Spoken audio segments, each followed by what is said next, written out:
Border Patrol agents are paying close attention to what's flowing north, specifically in one border town. Hundreds of people illegally crossed into the country there in a matter of hours. Channel 5's Carolina Cruz is live to explain a strategy used by smugglers.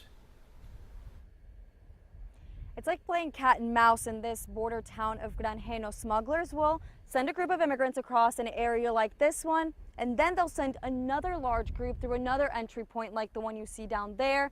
You can see agents right now are even processing a group that entered the country illegally just right now.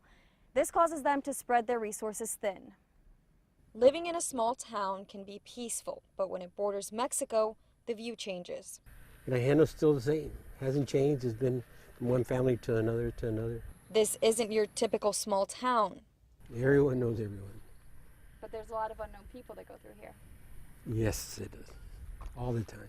In the last 36 hours, hundreds of asylum seekers surrendered to Border Patrol agents in this area.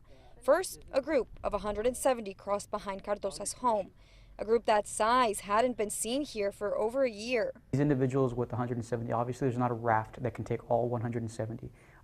It's going to be a coordinated effort by the transnational organizations to push that many people across the river and then tell them go. Smugglers were working to deceive agents. While agents were dealing with this large number of individuals, they were trying to send additional traffic on other sides so that way agents would be overwhelmed and not be able to apprehend.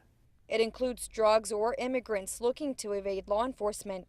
Just when the nearly 200 asylum seekers were processed, another 107 made their way across in the same area. They don't bother me, I don't bother them. We still continue to see criminal aliens and gang members inside these groups. It is concerning because we won't know until they're being processed. The number of agents on the front lines is reduced when they have to process paperwork. Cardosa feels in spite of the recent crossings, his community is peaceful. He says the waves of people crossing into the country come and go. He knows from what he's seen living here over the years. The large groups are coming at a time when Border Patrol can't get close to the river.